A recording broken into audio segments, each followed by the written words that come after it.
Buenas tardes, mis hermanas y mis hermanos. Gracias nuevamente por participar de este momento en el domingo a las 2 de la tarde para recibir el mensaje de la palabra del Señor.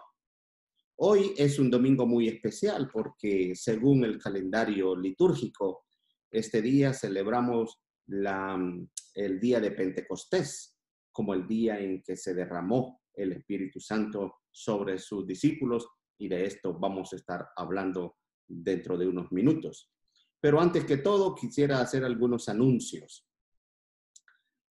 Comentarles que para el día 21 de junio, la iglesia nuevamente abre las puertas para celebrar nuestra fe juntos como una sola familia en el templo. Así que el 21 de junio es la fecha en que vamos a regresar ya oficialmente para participar de la vida en la iglesia. Algunas recomendaciones que vamos a tener que implementar, como todos sabemos, según hemos visto en las noticias, vamos a tener que usar máscara para protección de uno mismo y de las demás personas. También al sentarnos en el santuario, vamos a tener cuidado de mantener la distancia física. Va a estar señalizado todo esto y van a haber unas indicaciones que más adelante vamos a enviarles por escrito a cada uno de ustedes. Igualmente, la forma de entrar y salir va a ser de una manera ordenada. No vamos a salir ahí todos aglomerados como lo hemos hecho siempre. No vamos a tener un tiempo de convivio, de tomarnos un cafecito con pan que tanto deseamos, ¿verdad? Y hemos disfrutado todos los domingos anteriores, pero es por un tiempo, porque cuando esto se normalice, pues obviamente regresaremos a nuestra práctica del convivio. Es importante recordarles que debemos de limpiarnos las manos con gel o lavarnos las manos con más frecuencia. También quisiera expresar nuestro agradecimiento con las hermanas y los hermanos que han sido fieles con el Señor al traer sus ofrendas a la casa del Señor en medio de este tiempo de pandemia. Gracias, porque con su contribución, sus donaciones, sus ofrendas y sus diezmos, usted ha sido partícipe fielmente para que la iglesia pueda continuar obrando en favor de la misión de predicar el Evangelio. Así que ahora quisiera orar en este momento por nuestras ofrendas. Acompáñeme ahí donde está, en oración. Padre, gracias te damos. Porque tú, Señor, dices en tu palabra que tú amas al dador alegre. Gracias, Padre, porque hoy, aun cuando no podemos físicamente hacer esta ofrenda, Señor, la hacemos espiritualmente. Recibe, Señor, la ofrenda que te damos y que tú has apartado en nuestros corazones para que la ofrenda del diezmo y nuestras donaciones contribuya, Señor, al trabajo de la misión de la iglesia en nuestra comunidad. Bendice, Señor, a cada uno de nosotros, porque ofrendamos conforme a tú nos has prosperado durante estos días, estas semanas y estos meses. Te los ponemos en tus manos. En el nombre del Padre, del Hijo y del Espíritu Santo, oramos. Amén. Le invito, mi hermano y mi hermana, que busque en su Biblia el texto de Primera de Corintios 12, versículos 3 al 13. Primera de Corintios 12, versículos del 3 al 13. En la palabra del Señor leemos en el nombre del Padre, del Hijo y del Espíritu Santo de esta manera. Por tanto, os hago saber que nadie que habla por el Espíritu de Dios llama anatema a Jesús. Y nadie puede llamar a Jesús Señor, sino por el Espíritu Santo. Ahora, hay diversidad de dones, pero el Espíritu es el mismo. Hay diversidad de ministerios, pero el Señor es el mismo. Y hay diversidad de operaciones, pero Dios, que hace todas las cosas en todos, es el mismo.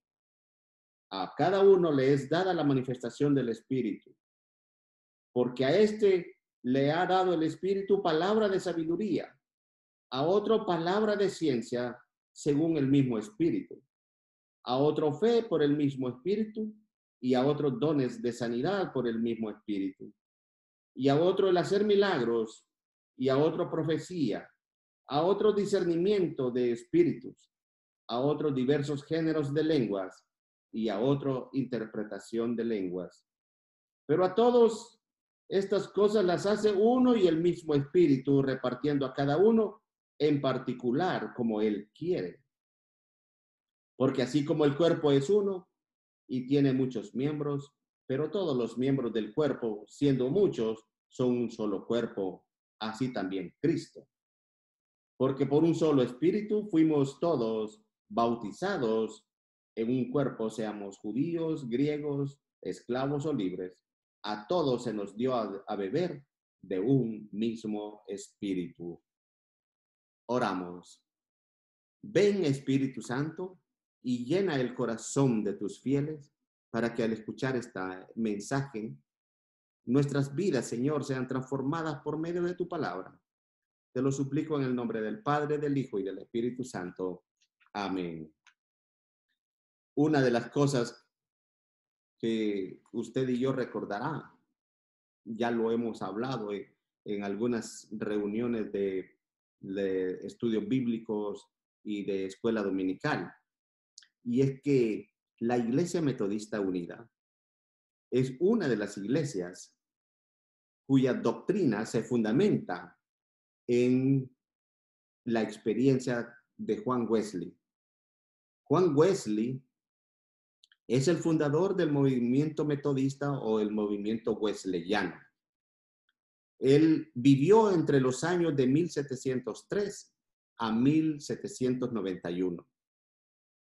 Usted recordará que Juan Wesley en uno de sus relatos, él menciona que cuando tenía la edad de 6 años y la casa en la que vivía junto con sus otros 18 hermanos, porque la mamá, los padres de Juan Wesley, Susana y Samuel, tuvieron 19 hijos. Pues cuenta Juan Wesley en uno de sus relatos que a la edad de 6 años la casa en la que vivían se incendió. La casa era una casa de doble planta. Y cuando toda la familia estaba afuera, ¿verdad? Y los padres habían logrado sacar a sus hijos en medio de la noche, cuando el incendio ya prácticamente estaba consumiendo la casa. Vieron y escucharon la voz de Juan Wesley que por una ventana gritaba que lo ayudaran, que no lo dejaran allí. Dice que el relato que él fue rescatado de ese incendio como un tizón de en medio de las llamas. Juan Wesley recibió su formación espiritual de parte de su mamá, Susana. Ella se encargó con mucha dedicación y con mucho cuidado de la formación espiritual de sus hijos y de sus hijas, porque eran hombres y mujeres. No de uno, 19. Esta experiencia espiritual le permitió a Juan Wesley conocer la doctrina cristiana, llenarse de esa espiritualidad cristiana que hizo de él el hombre que vimos nosotros después y que hemos leído en muchos documentos de la iglesia. Juan Wesley no solo fue un pastor ordenado sacerdote de la iglesia anglicana, sino que también viajó a las colonias recién formadas en Norteamérica con la intención de evangelizar y acompañar la vida espiritual de los ingleses que vivían en estos lugares. Después de 3 años, relata la historia, Juan Wesley regresó a Inglaterra con un sentimiento de frustración, porque no había podido convertir a nadie. Durante 3 años, él, digamos que fracasó en la evangelización de las personas a las cuales él supuestamente venía para evangelizar y acompañar espiritualmente. Este sentimiento de frustración y de fracaso hizo que un día caminando en una de las calles de allá de Londres, llamada la calle de Aldersgate, hasta el día de hoy se llama así.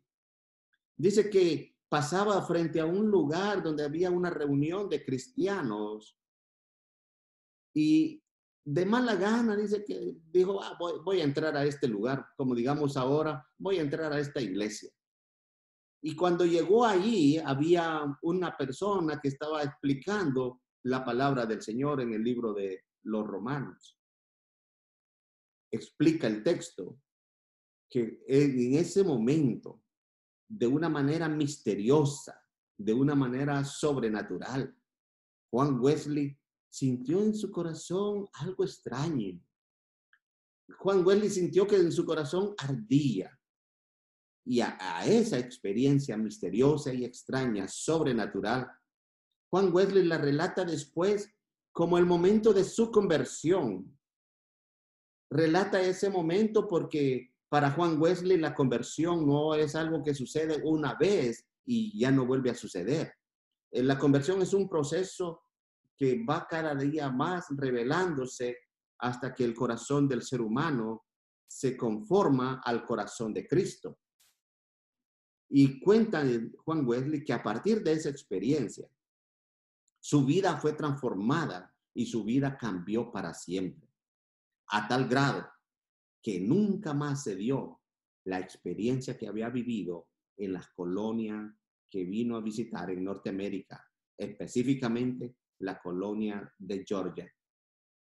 Cuenta en los escritos de Juan Wesley que sus predicaciones eran tan encendidas en el Espíritu Santo que la gente experimentaba un mover del Espíritu en su interior. Aceptaban a Cristo, él ganaba almas para Cristo y la gente incluso hasta se desmayaban, gritaban en sus predicaciones. Y no era una persona, eran multitudes de personas que se rendían a Cristo y lo aceptaban como su Salvador personal.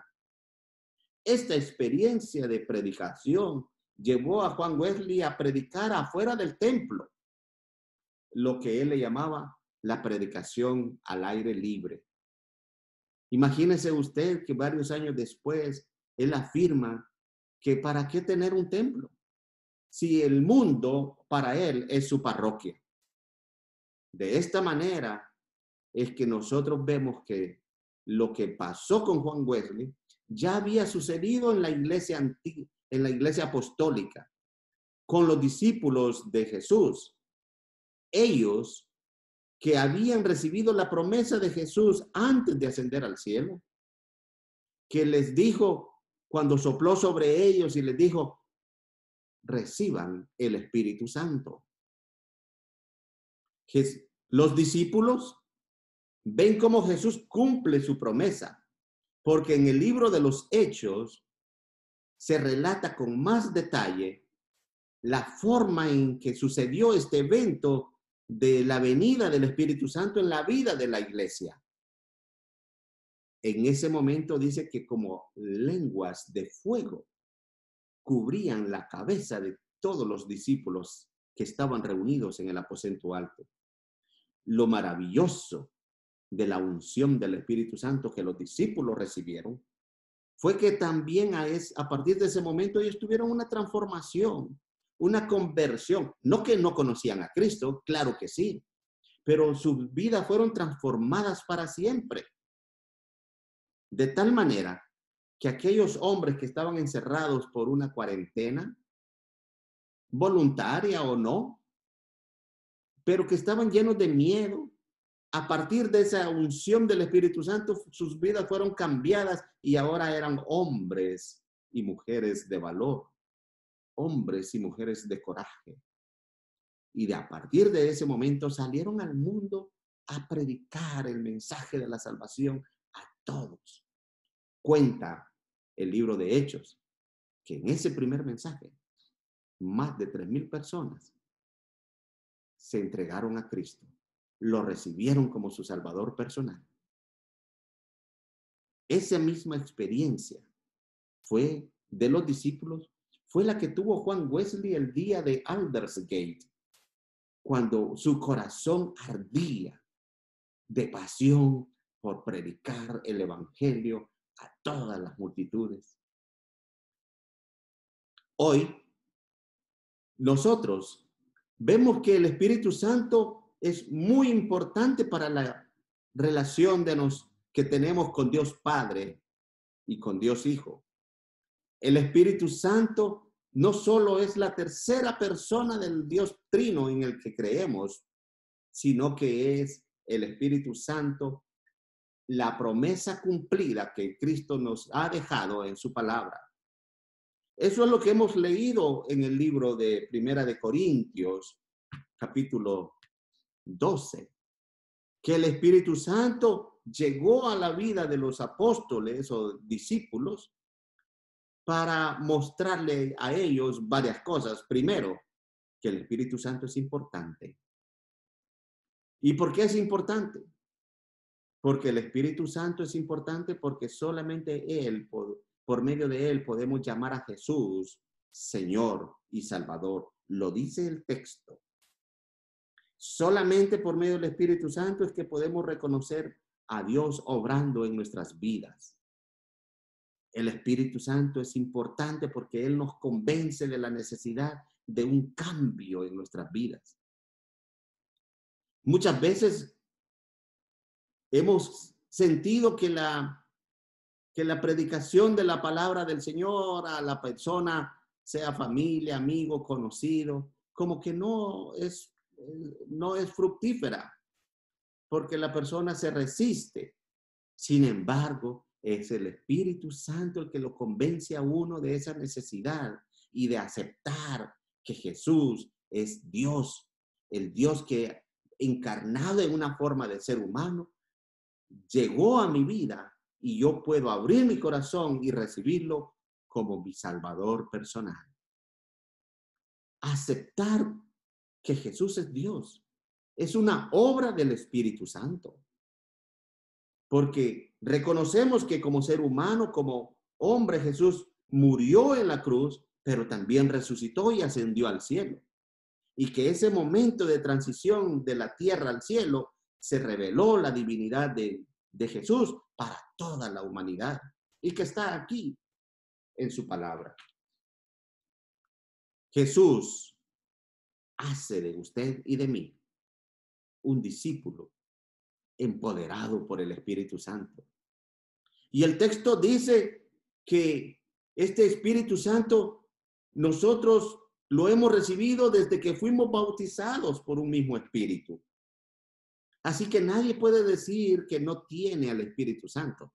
Lo que la palabra recomienda es que cada uno y cada una en oración clamen, le supliquen a Dios Padre que nos llene del Espíritu Santo, que nos dé el Espíritu Santo, porque ya lo recibimos en el bautismo, como los discípulos lo recibieron cuando Jesús les sopló sobre ellos y les dijo, reciba con este soplo el Espíritu Santo.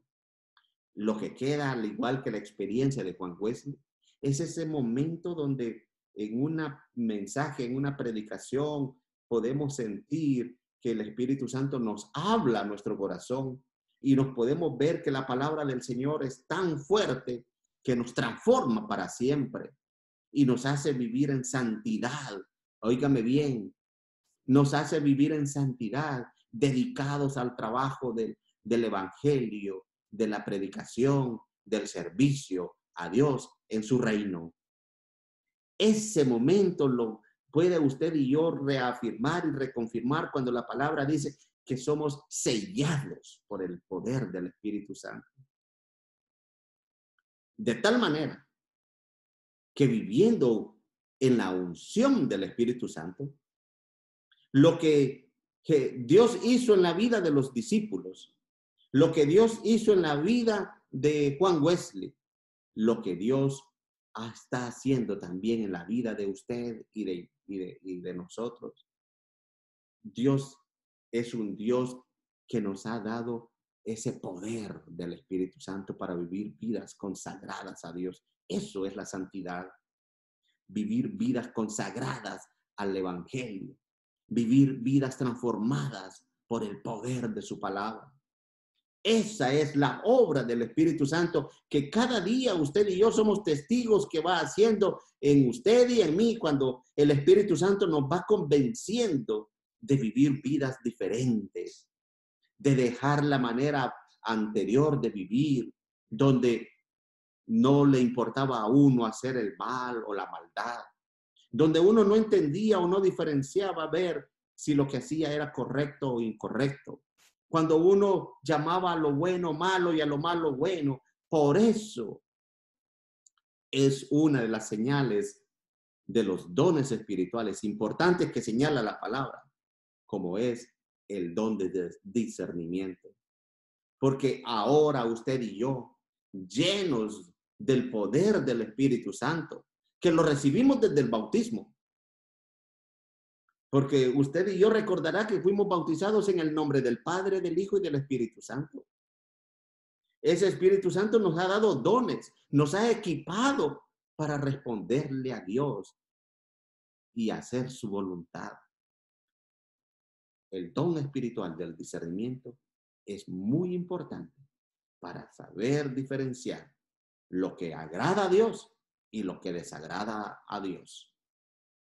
De igual manera, apegados a la palabra de Dios, buscando esa llenura del poder del Espíritu Santo, Dios nos va dando sabiduría.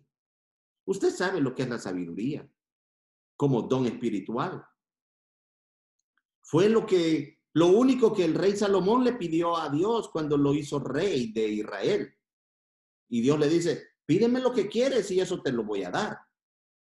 Dios está comprometiendo, se está amarrando las manos con el rey Salomón.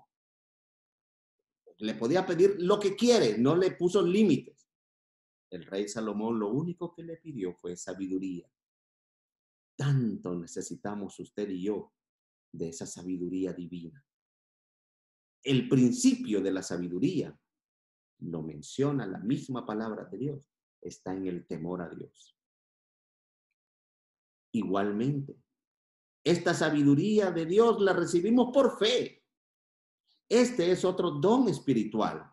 La fe es un regalo de Dios para usted y para mí, para creer en Jesucristo como Dios, para recibir la unción del Espíritu Santo en nuestras vidas, para vivir vidas transformadas que testifican una vida consagrada en santidad, dedicados al trabajo del reino de Dios y la misión de la iglesia.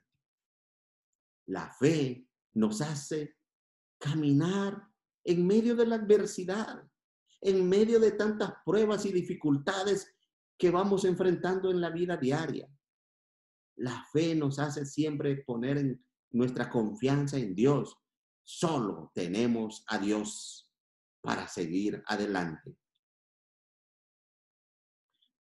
Esta experiencia de tener la plena confianza en Dios se da cuando uno está necesitado de un milagro de sanidad. Y dice que dentro de los dones espirituales que Dios da, es el don de sanidad.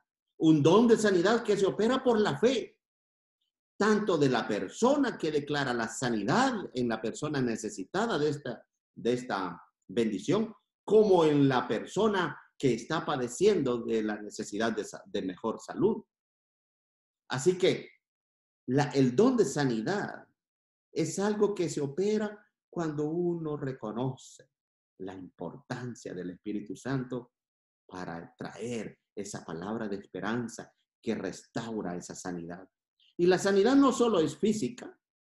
Muchas veces hemos hablado de la sanidad en términos de solo una dolencia física. Pero la sanidad incluye al ser humano total. Y como seres humanos, usted y yo sabemos que tenemos una parte física, obviamente, un cuerpo, una forma humana de ser. Pero además de esa dimensión física, el ser humano también es emociones. A veces nuestra sanidad emocional está alterada. Nos enojamos por cualquier cosa. Con una gotita de agua rebasamos un vaso de agua. Con una persona que me mira mal o que no me miró o que me habló fuerte o que me ignoró, ya nos sentimos incómodos. Eso hace también que nuestras emociones se alteren, pero que se alteren también nuestras relaciones sociales. Necesitamos sanidad de nuestras relaciones sociales con los demás. La palabra del Señor dice que hay que amar a Dios, pero también hay que amar al prójimo. En vez de ser máquinas de producir enemigos, debemos de ser máquinas para producir amigos. Y a nuestros enemigos los llamamos amigos. Y estamos dispuestos a amarlos y servirlos sacrificialmente. Oramos por ellos y por ellas. La sanidad social también implica la sanidad espiritual. Hay personas que su fe ha sido alterada por diversas experiencias en su relación espiritual y ya no creen más en Dios o no pueden creer más en Dios porque se justifican en los errores del pasado. Necesitamos una nueva conversión espiritual para que haya esa sanidad. Y si la tuvieron los discípulos que salieron del miedo y del encierro de esa cuarentena, y si la tuvo Juan Wesley después del fracaso de 3 años de evangelización en Georgia, también usted y yo podemos tener una nueva experiencia de gozo espiritual. También Dios nos ha equipado con dones de profecía. La profecía que declara la palabra de Dios. Es esa profecía que anuncia, esa profecía que acompaña. El ser profeta en estos tiempos significa traer las buenas nuevas, anunciar las buenas nuevas de salvación al mundo entero. Cuando usted predica la palabra del Señor, el mensaje de salvación a otra persona, usted está siendo un profeta.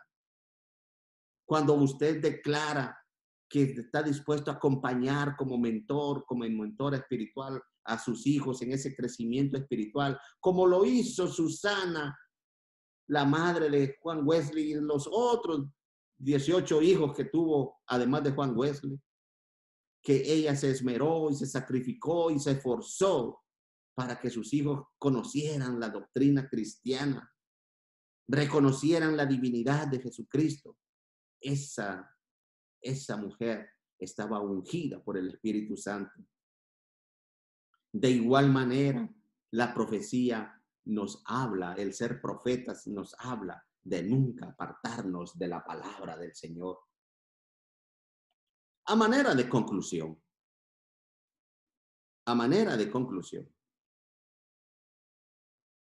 usted y yo, por el bautismo, ya tenemos al Espíritu Santo. El bautismo lo hicimos en el nombre del Padre, del Hijo y del Espíritu Santo. Fuimos bautizados cuando éramos niños o jóvenes o adultos. La fe es lo que hace la diferencia. Si éramos de niños, la fe de nuestros padres. Si somos jóvenes, la fe de nosotros mismos o cuando somos adultos. Nosotros hemos recibido al Espíritu Santo y hemos sido sellados por el Espíritu Santo. De manera que ya no podemos alejarnos de Dios. Y si nos alejamos, el mismo Espíritu Santo nos habla a la conciencia y nos dice, ¿qué estás haciendo afuera de aquí? Regresa a la iglesia. Hermano y mi hermana, este día que celebramos la venida del Espíritu Santo, según el calendario cristiano, es tiempo de volver a avivar el don del Espíritu Santo que Dios nos ha dado desde nuestro bautismo.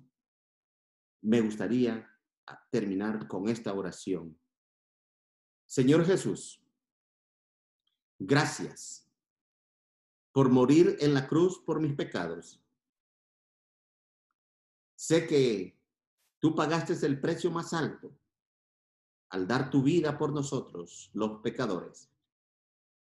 Espíritu Santo, tú que me has convencido que es necesario reconocer a Jesús, a Dios mismo. Hoy declaro con mi boca que tengo fe que Jesús es Dios, es mi Salvador personal y por lo tanto abro mi corazón para que Él entre a mi vida, sea mi Redentor, sea mi Salvador y mi Señor personal. Te recibo hoy, Jesús, como mi Dios. Llena mi vida del Espíritu Santo. Llena mi vida del poder del Espíritu Santo. Te lo suplico en el nombre del Padre, del Hijo y del Espíritu Santo. Amén. A manera de despedida, le recuerdo, mi hermano y mi hermana, que usted y yo somos discípulos misioneros enviados por Cristo al mundo. Y llenos del poder del Espíritu Santo, reconocemos que hemos sido equipados con esos dones espirituales. Yo mencioné algunos. El texto de 1 Corintios 12 señala otros más. Usted los puede volver a leer este texto. Le pido que pase buenas tardes, tenga una buena, feliz semana, llena de bendiciones para todos y para todas. Amén.